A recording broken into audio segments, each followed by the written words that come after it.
Hello, spooky people. Welcome to the first episode of That Spooky Life, and thank you for joining me on this little joyride through stories and discussions of all things paranormal. I am still working out some kinks. I have run into some tech issues that are just rather unbelievable at this point. However, we are doing good, we are getting recorded, and I am excited to be here. So who am I? I am Miranda.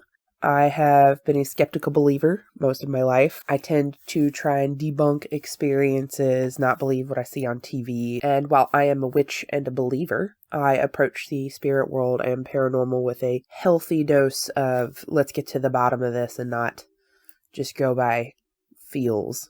I was born and raised in Northwest Georgia, and I have lived here all of my life, hence the title of this episode, That Southern Fried Spooky Life. I am also a medium, which is kind of weird to say out loud because the circumstances surrounding my life have made it to where that's not something I tend to openly discuss, but here we are, and I'm trying to lean into my truth. But when I was a kid, I was so terrified of, seeing things that no one else saw, spooky ghosts, things like that. I clamped down really hard, and so I'm not as open and sensitive as I used to be. I have a friend, actually, who went the exact opposite way and has had numerous times in their life when they could not tell the living from the dead, and I'm absolutely going to try and have them on the show as a guest to discuss their experiences. Also, if you hear some weird shuffling noises right now, my little black Halloweeny cat, Isis, has decided that now is the time that Mommy is recording, and it is obviously time that she wants attention. Hello, kitten. You're not even going to meow for a response so that I am validated in what I'm saying? Cool, thanks. So I realized that the sound quality isn't terrible, probably not the best. I'm going to try and take down some of the popping on the P's, etc. But as I mentioned, I had everything set up and ready to go and ready to record. I even had this first episode recorded, and my computer died. Just randomly. It worked fine one day, and then I went to boot it up the next, and it was dead. So, cool story, thanks. I'm going to be working on improving sound quality, obviously, as we go. I'm going to try and make it to where there's less background noise, the P's and stuff don't pop. I'm going to get myself a nice microphone when I have the funding to do so. So, bear with me, and thank you for being here. So, what is this podcast about? This podcast is going to be about personal experiences with the paranormal, things we don't understand in general, and perhaps some insight or advice on what to do if you find yourself in a paranormal situation. I've been doing my best to, like I said, lean into my truth, and I've actually had a haunting case that came to me recently that I'm going to discuss once I have more information. But that's in progress at the moment, so we're going to leave that to a later time. We're going to talk about, anything from hauntings and cryptids, reincarnation, prophetic dreams, like, are you Phoebe from Charmed? Spirits, all sorts of unseen spooky things that spook us out, and what that I and you, the listener, have all experienced. I really want this to be listener-driven content. I have a few that people have sent me in, and good lord, you guys, I thought my shit was spoopy. There's obviously going to be cussing here. Hide your kids. Not appropriate for all ages. I understand that. Viewer discretion is advised because there's going to be some of it that I'm just going to be super real on, and, I might drink for a couple of episodes and get all giggly and whatnot. This is not going to be a typical paranormal podcast covering a lot of the famous haunts. There are a bunch of other really good podcasts if you want the famous ones. I personally like, and that's why we drink, 2 Girls, 1 Ghost. I like 3 Witches and a Microphone. I'm hoping that they update soon because I think they are hilarious. I think Spooked is one of them. There are a whole slew of paranormal podcasts out there that are really good and that I would personally recommend for some of the more famous stuff. Here we're going to be discussing, at least for the time being, until we run out of stories or, the creek rises or whatever. We're going to be discussing personal experiences and things that have happened to me, things that I've seen, experienced, and things that happened to you. So please send me any stories that you want to share to ThatSpookyLifePodcast, all spelled correctly, at gmail.com. And who knows, maybe the next episode will have your story in it. So another thing that I want to do that I mentioned briefly is I want to share what knowledge that I have, what I have learned from experience in case you're going through a paranormal experience right now and don't know what to do about it.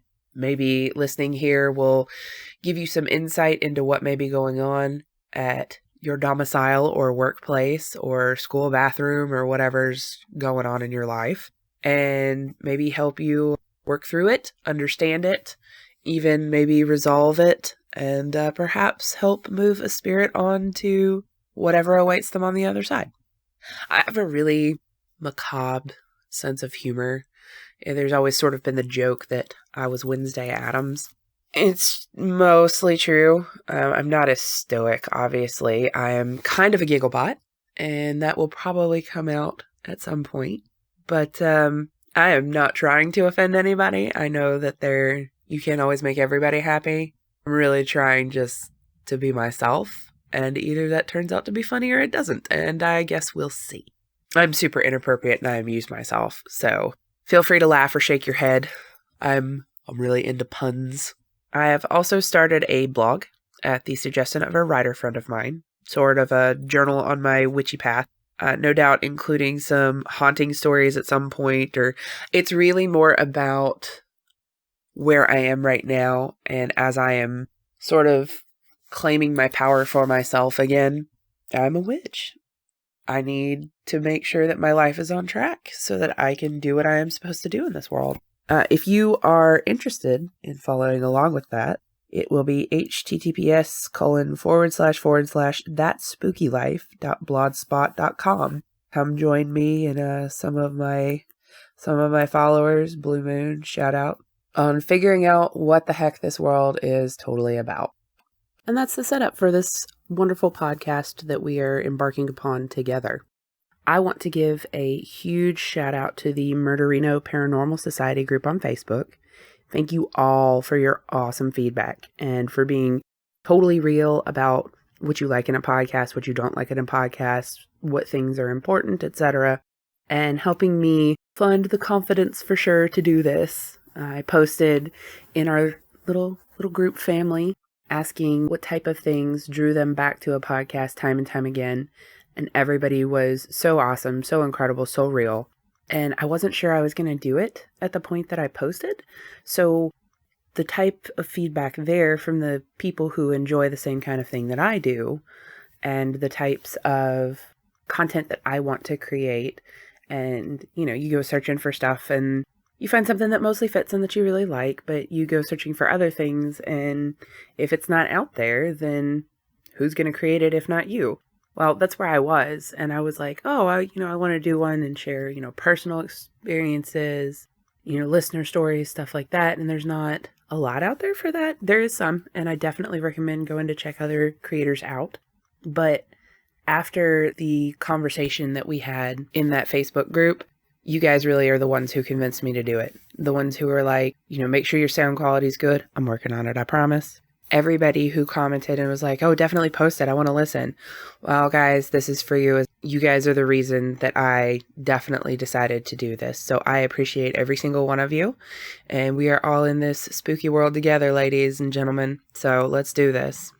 So to get started on this first ep, I wanted to share a personal story and sort of change it up a little out the gate. I was like, oh, okay. Well, one of my listener stories that got submitted gave me chills.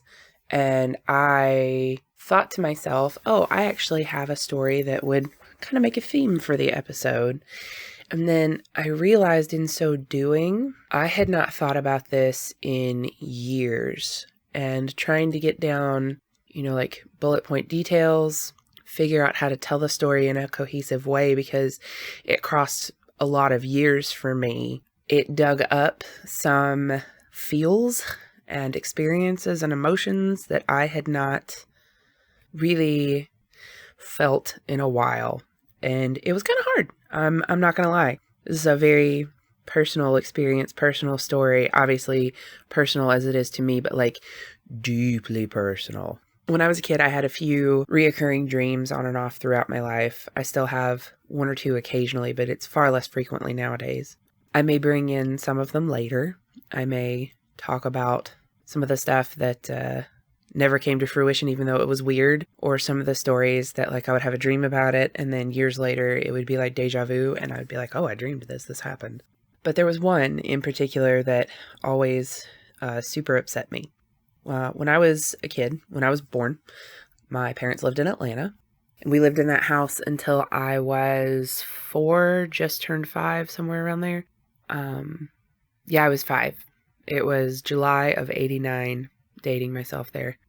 And they had purchased 5 acres of land and had a house built on it.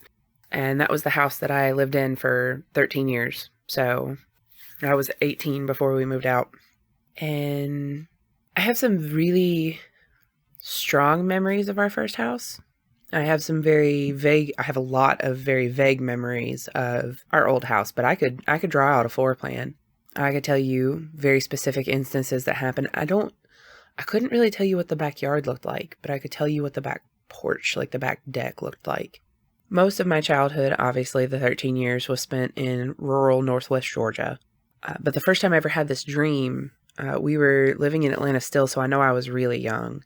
And I think it was before I knew we were moving out, but I'm not going to swear to that.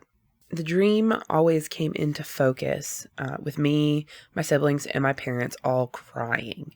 There was a couch that used to sit under the window in the living room. And like in the dream, nothing else was in the living room. Just the couch, and my parents were sitting on the couch crying.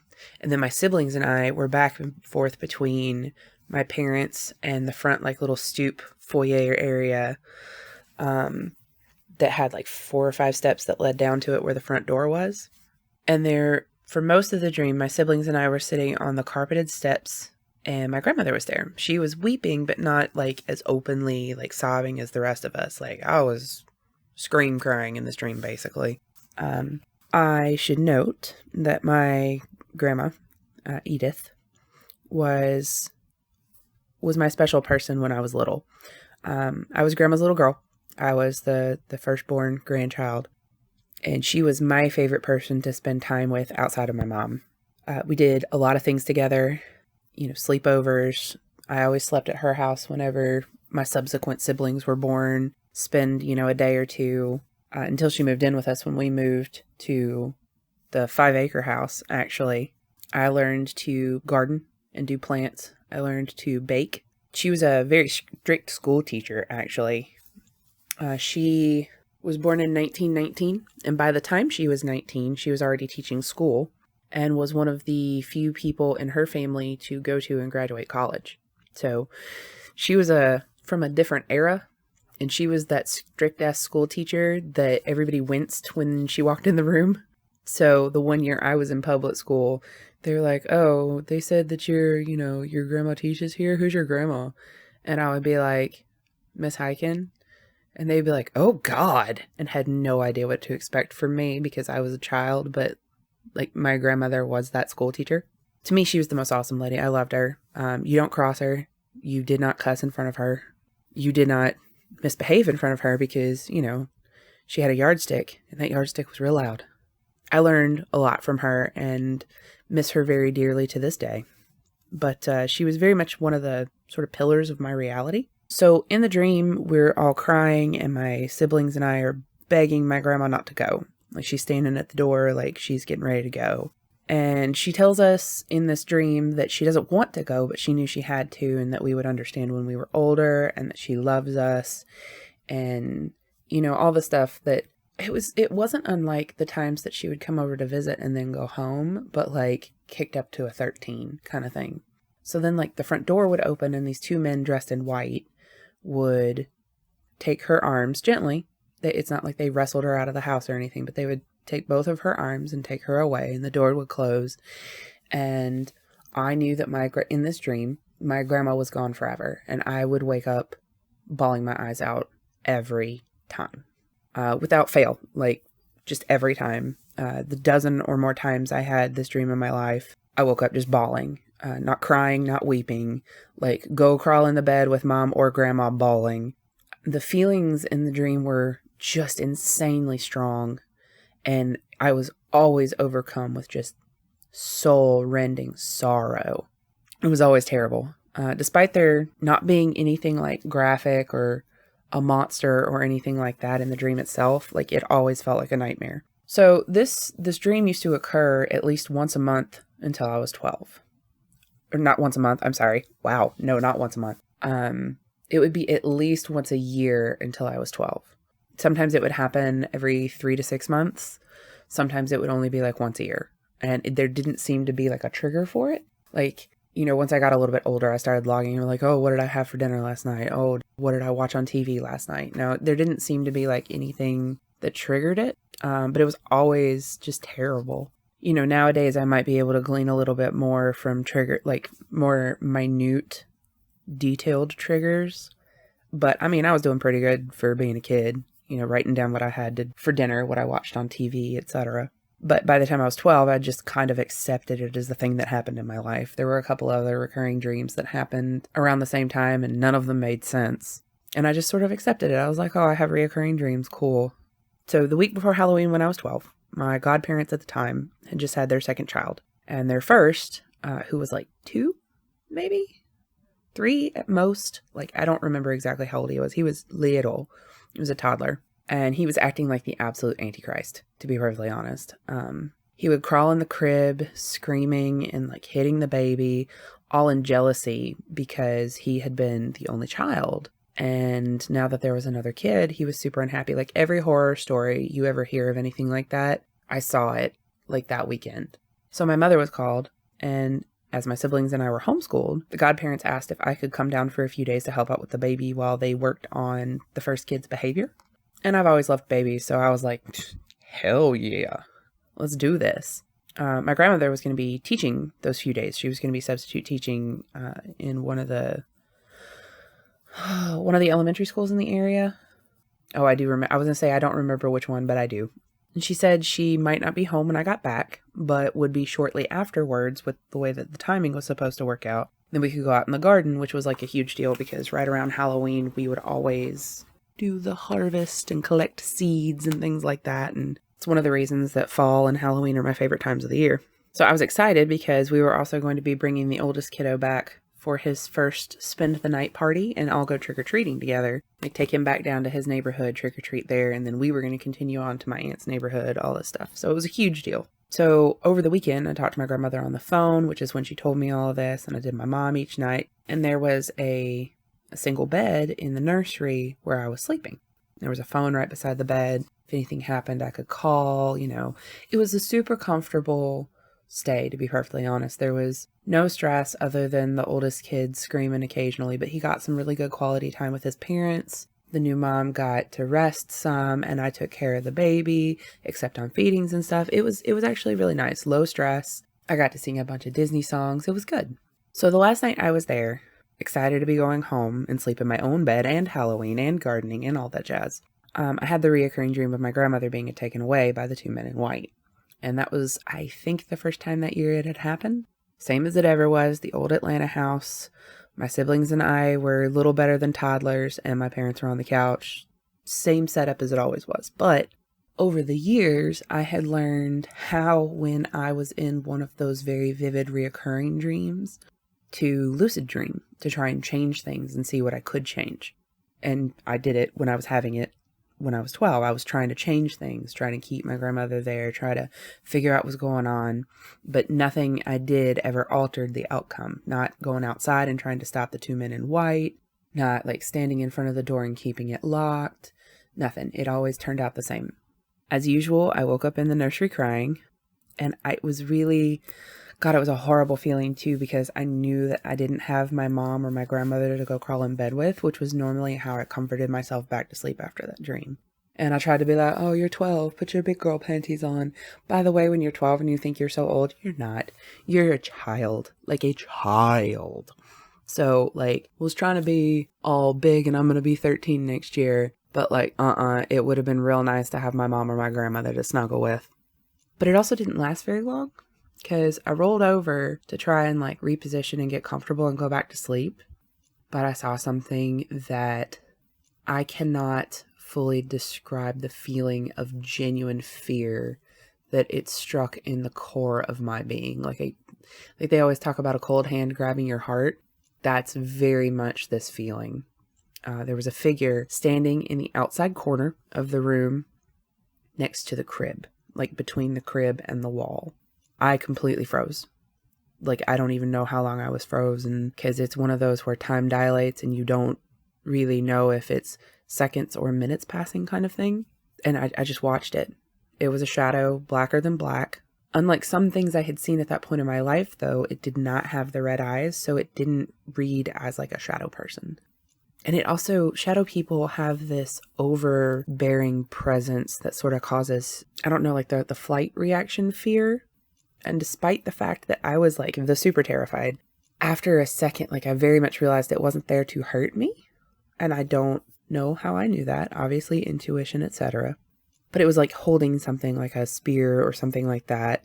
And I had this horrific realization that it was not necessarily like the angel of death, like the big man himself. Like, we weren't about to be speaking in italics with glowing blue eyes or anything, but this was very much a spirit of death next to the crib.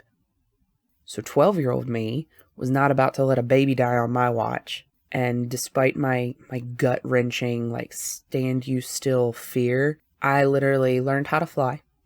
Not literally, actually. I leapt from the bed. I don't think I touched the ground until I was standing beside the crib, scooped the sleeping baby up, and leapt back to the bed with every intention of just letting that baby sleep next to me, because the bed was up against the wall. So if I put the baby between me and the wall, I could curl up around her and she wasn't going anywhere. And I was like, I don't want to turn my back to this thing, but like, if it doesn't go away, that's plan B. I have literally no idea how long passed while I sat up holding that sweet little baby. She slept the whole time. She did not stir even really for a while. And I just watched it. I couldn't see it with my eyes, but like it was so clear and vivid in my mind that there was no doubt. And there wasn't, the thing that killed me is there was a nightlight there. So it wasn't just like I was misinterpreting a dark shadow in the room. Like there was a nightlight right there and it was blocking the light. So it was very much there. Eventually, it nodded at me. Like I knew it was watching me. I could feel it watching me. And I was just watching it back because I was like, what you gonna do? You can't have this baby. You can't have me because I'm here to protect this baby. But you can't have this baby. But it literally nodded at me. It sort of nods and then like steps through the wall. Like the wall that was like the outside wall of the house. Steps through the wall. And as soon as it's gone, the light comes on in the hallway. It was crazy. The light comes on in the hallway. And the mom comes in, looks at the empty crib and looks at me sitting up, rocking and holding this baby who starts to stir and get fussy. And she's like, hey, is everything okay? And I was like, do I tell this adult that I saw a spirit of death standing next to their baby's crib? No, I do not. I do not do that. So 12-year-old me scrambled in my head. I was like, oh, she stirred and she was getting fussy. So I picked her up and thought I'd rock her a little bit. And she was getting a little fussy now. And the whole reason the mom was in there was because it was time for a feeding. So it all worked out in my favor. That my little fabrication to not be like, hey, I saw a spirit of death standing next to your kid's bed. We cool? So that didn't happen. And she even commented on the fact that I was pale as a ghost. I said I'd had a bad dream, which was true. Absolutely true. Had a bad dream and I woke up. Make sure the baby was okay because she was fussing. I passed the little one to her mama. And I was out again pretty shortly after because the adrenaline faded and I was just like a rock. Because that was real intense. I did, however, oversleep the next morning. Had to scramble. My mom was there by the time I woke up. And I was actually supposed to get up and have breakfast with them. But apparently, the mama had told my mom that I'd had bad dreams and was up late with the baby. So to just let me sleep in as much as possible, she was letting my siblings play with the toddler, and I got to sleep in a little bit, but I had to scrabble to get everything together in the car because it was getting time to go. So mom asked me, how that went, and I told her about the weekend. It went well, tra-la-la, they had cable, we didn't. I got to watch some cable after the baby go to bed, whatever. And she told me that she had been informed I had a bad dream, and I was like, yeah, it was just one of the weird reoccurring ones. And we continued on the drive and wrote it off and didn't think anything of it. So we get home and my grandmother's not there, which was not entirely unexpected. She said she might not be. It was October 30th, 1996. She was about to have her Christmas shopping done. So she was leaving from substitute teaching school to go to the store and try and wrap up her Christmas shopping because she was that efficient. My grandmother was that lady. But thanks to my experience the night before and or otherwise, I just had a horrible feeling. All I wanted to do when we were in the car was get home. And as soon, I was like, get home. Grandma's going to be there. I'm going to see her. Everything's going to be fine. That's what I told myself. And then she wasn't there. So I was trying to distract myself, trying to read a book. And then the phone rang. Keeping in mind that this is not the time of cell phones because it's 1996. So it wasn't going to be like my grandmother calling to say, oh, hey, I'm running late. There was a long checkout line or something. If the phone rang, there was something, right? I go running downstairs and without going into more detail of one of the worst events in my life, my grandmother had been killed in a car accident. It has been a minute. Like I said, I recorded this episode and then lost the recording, but even having made it through that first time and telling it now, it's not fun things to dig up in my head. So bear with me. I apologize. Suffice to say, as soon as I found out, a few things came to light. I figured out that the death spirit had not been there for the baby the night before. I mean, it nodded to me. It waited for me to sort of like watch it, acknowledge it. It nodded and left. Like it never even came out of the corner. It didn't try to come at me. Didn't try to come at the baby. Nothing like that. It was a warning of sorts. I don't know if it came to be a warning or if it was around because I was going to be brushed by, etc., and it didn't expect me to see it. I don't know how things came together that it happened this way, but that clicked pretty quickly for me. It was trying to warn me and I misunderstood, I think. That's at least how I've always remembered it in my head. As it turns out, the head-on collision that took my grandmother involved two other people that came out blessedly completely uninjured. Their cars were not, but they were fine. I think one dude had a bruise on his neck from his seatbelt, but to my memory, the other people involved were completely uninjured, which was very lucky, and I'm very happy that that's the case. And they were both men. I was not able to ask legitimate questions for a while. I was just I was literally in shock. I had never really had an impactful death in my life before, so this was all new to me, and the fact that it had to be my grandmother, and she hadn't been sick and dying in a hospital. She had already beaten colon cancer. She was supposed to go Christmas shopping and come home, made it very difficult. So I wasn't able to ask questions about stuff for a few days, but we did have to go to the junkyard and collect stuff out of her car later, which was an experience that in and of itself could cause nightmares. But both of the people involved in the accident were men, and at least one of them was driving a white car. I think they both were. I was asking my mom about it days later when I actually could, and I asked her what color the cars were, and she narrowed her eyes at me and asked why, to which I just asked in return, were they white? At least one was, like I said, but I don't remember or know if we ever found out about the other one. But the one that struck her head on was the white one. After that night in the baby's nursery, away from my house, seeing the death spirit, I never had that dream again. After my grandmother died, I never had that dream again. I've had a few people, skeptics, witches of different stripes, psychics, Reiki healers, and the like, give me their theories and or beliefs on the matter over the years. Between the few people that I've shared that story with, honestly, I haven't shared it far and wide, and here we are on the internet, sharing it far and wide. Different people have different theories on what and why that dream happened the way it did.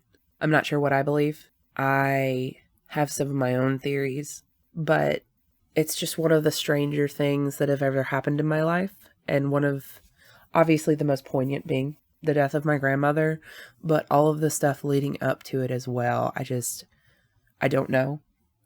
I don't have an explanation for, and I think even if I hadn't misunderstood what was going on, it wouldn't have made it any easier, but it might have lessened the blow just a little bit.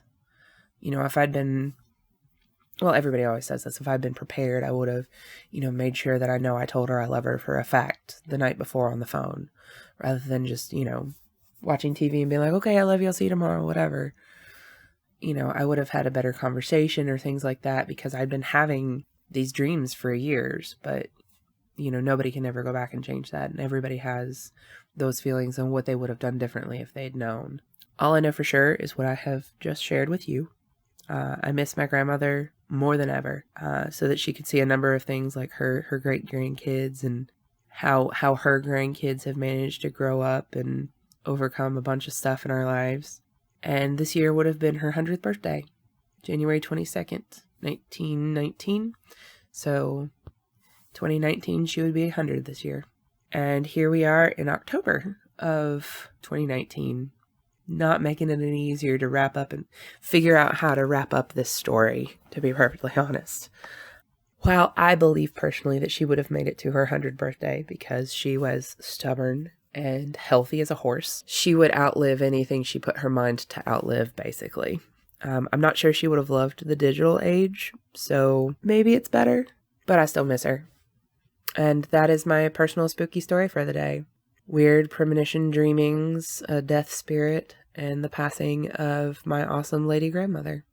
So now it's time to share a submitted story, and I would call it a listener submitted story, but a little peek behind the curtain, I am not going to lie. I wanted to start out the gate with experiences of others. So seeing as this is the first podcast, that was going to be nigh unto impossible. I totally asked some friends to send me in some of their stories, specifically ones who said they might be interested in listening so that they could are to-be listener stories. So this is a to-be listener story. I'm very nervous-sided to share this one because reading through it when it was emailed to me, I got chills. The hair on my arm stood up on end. And then the first time I recorded this episode, I was like, okay, I'm braced for it. I know what's happening now. No, I was totally not. I was just sitting, by myself and recording. And as I was reading it again, I got so creeped out. Like, it's good. There's not like a terrible ending or anything to it. But okay, I'm giving too much away. I should just get into the story. I had to use it in this first episode because it created a theme with the story that I had. And the mad chills. I'm not even going to set it up or anything. I'm just going to say this is from my West Coast buddy, Ushimimi. And here we go. Ushimimi writes, I'm not sure if this is really fitting with the vibe that you're going for, but now that I have enough time off work to really collect myself, I'll share with you the story of my one really inexplicable experience in life. Let me open by saying I'm a total skeptic. I desperately want to believe in the supernatural, but I think letting that overpower one's better judgment is a common pitfall for those of us who seek out this stuff. We tend to see what we want to see. Preach. I am all about making sure that you question experiences and, document proof. And we are not all Zach Baggins here. We do not think that a fly is the demon-possessed soul or whatever. No, I am all about being skeptical on things. You need to know what is experience, what is expectation, and what you may need to question further. So I am completely on board with that. In this case, I tried to see any other explanation than the supernatural, but came up empty. Ooh. I was in my late teens at this point, maybe 17 or 18, still living with my parents in rural New Jersey. My favorite things were petrichor, books, and D&D. And so I had all of these things in one place, a giant 2-room tent we had set up in the yard next to our house, with a steel picnic table/bench unit in it. Remember that. It was like inch-thick steel, and it weighed hundreds of pounds. This is important. Anyway, my friends and I often went out to the tent to play Dungeons & Dragons and read without bothering my parents, especially during the rain or late at night. One evening, it was storming something fierce. Awesome rolling thunder, Sky lighting, lightning, the whole package. I wanted to go outside and enjoy it with a good book, or at least a Dragonlance book, as I recall. Amen. Like, I love Dragonlance too, but I'm not saying they're good books. It's just a book to read that is good. That is all. I called out to my mother that I was going out to the tent to enjoy the rain, and she told me to be back for dinner in an hour. I happily trotted down to our front door and opened it. That's when I was struck by, and the first time I read this, I'm not going to lie, I read that's when I was struck by, and I was like, oh my God, did they get struck by lightning? No, that's not where we're going with this. That's when I was struck by the most absolute terror I have ever felt in my life. We're talking wet yourself paralytic terror. Like when you wake up as a child to see the demon at the foot of your bed with no understanding of what a night terror is, sort of terror. Absolute panic. I was too afraid to even breathe. I was just looking at my front yard and the rain, and everything seemed normal. Why couldn't I move? I tried again, but my legs wouldn't obey me. Was there something out there about to pounce? Was I having a seizure? The rain kept falling, serene and steady. A little thunder rumbled. It was so peaceful. Why did I feel like there was a laser sight on my forehead? I tried to move again and failed, rooted to the landing just inside my front door. Like, that's got to be crazy. I've never had something like that happen to me for no visible reason. Like, the few times in my life that it's happened to me, like in that description, there was like a reason.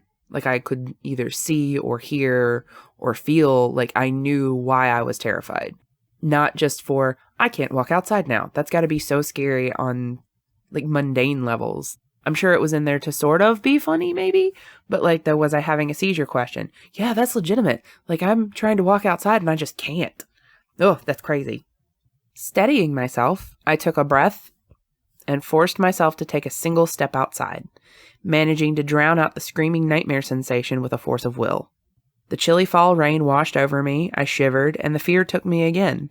So I said screw this and went back inside. That's a mood. Good call. I decided it was a video games kind of night, and the moment I did, the fear totally subsided. I was blissfully back to normal, and the terror had passed. I settled in for some, I think, probably EverQuest. I didn't hear it happen, but my mother did. Not 5 minutes after I made the decision to stay inside, I heard my mother screaming my name. Guttural, terrified screaming. I ran to her side in the kitchen to see what was the matter, and the look on her face as all the color left it will stay with me to my grave. She grabbed me and held me close, and for just a moment I wondered what had happened. Then she told me to look outside. My beloved tent had been smashed completely flat by a titanic, dead, fallen tree. The arboreal colossus had missed our house by inches, and instead dropped its multiple tons of dead wood onto the tent, enough to rip the vinyl into ragged tatters and completely flatten that steel picnic table, driving warped shards into the earth like railroad spikes. That's gotta be a sight. The tree had stood there, dead, since before I was born. Once it was gone, the 30-foot sinkhole remained, a testament to the gargantuan's size compared to its neighbors. How I didn't hear it happen is beyond me. My room in the house was right next to it. Total carnage. It took weeks to get the tree chopped up and removed. They had to use a backhoe to lift the trunk slices. Anyway, I have only had that feeling once or twice in my life. I have never ignored it or questioned it. When it strikes, I obey it. No idea what I've avoided as a result, but I'm not so proud as to pretend I know what happened or why. And that's the story of how premonition of mortal terror saved my life. Take from that what you will. Ushimimi. Girl. This is like the third or fourth time I've read this story, and like the hair on my arms is still standing up. I can't with that. That's crazy. You know, you're supposed to have that moment before lightning strikes where, you know, the hair stands up on your arms, on your head, because you feel the electric charge in the air. The fact that none of that was there, so it's not really explainable as, oh, well, that happened, and you should have known that lightning was going to strike or something. Lightning didn't strike? It was storming, sure. It was probably windy, sure. But like if your bedroom was right next to that, there's no way that you would not have known that lightning struck. There's no way. So why the tree just decided to give up the ghost? Oh, yeah, there's the puns, bringing it back around. Why the tree decided that time was when it was going to lie over and you somehow just knew not to go out there. It's super cool. I love crazy stories like that. I'm so glad that you're still with us. I'm so glad that you listened to that intuition and that you are absolutely still here with us, because that's crazy. I'd be interested to know, like, it doesn't have to be shared for the podcast. Obviously, I'm not saying any of that, but like, I would be interested to have a conversation with you about like what other times in your life it has happened, and then we can speculate and just have a good laugh, maybe over some beer or wine or something. Mimi, I can't. It's so banana. Never ignore that feeling.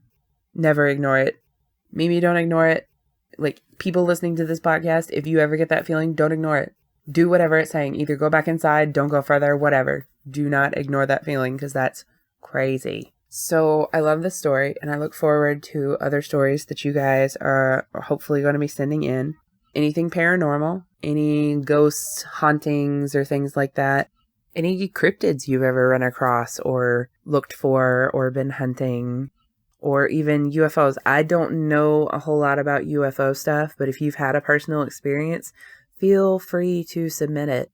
I am not opposed to crazy UFO stories or things like that. I just don't know a lot about them, nor do I have a lot of experience. Additionally, if there are things that you want me to talk about or ask me about, feel free to hit me up on social media. I believe Instagram is at ThatSpookyLifePodcast, and I think Twitter is also at ThatSpookyLifePodcast. I'm probably completely wrong about that. If that's not it, I will definitely get it to you in a following episode. I'm also thinking about starting a Facebook page, but you guys let me know if you want that. I'm definitely on Insta right now, so come hit me up right there. You can leave comments about things you want me to talk about, or if you guys want the Facebook page. And I will be sure that in the Instagram description is the email address to send stories if you would like to. If you guys want theme stories in the future, like things about Halloween and the history of it, or, you know, have you had any experiences on Halloween? Or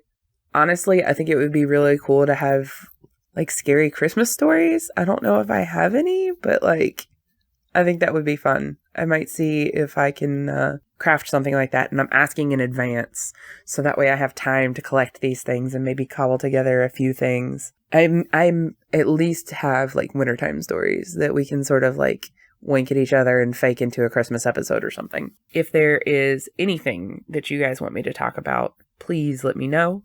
We will always come back with personal experiences and paranormal spooky things for everybody. But I think that officially brings us to the end of our first episode. So thank you for joining me. And I hope to see you guys in the next episode of That Spooky Life. And remember to stay spooky, ladies and gentlemen. Bye!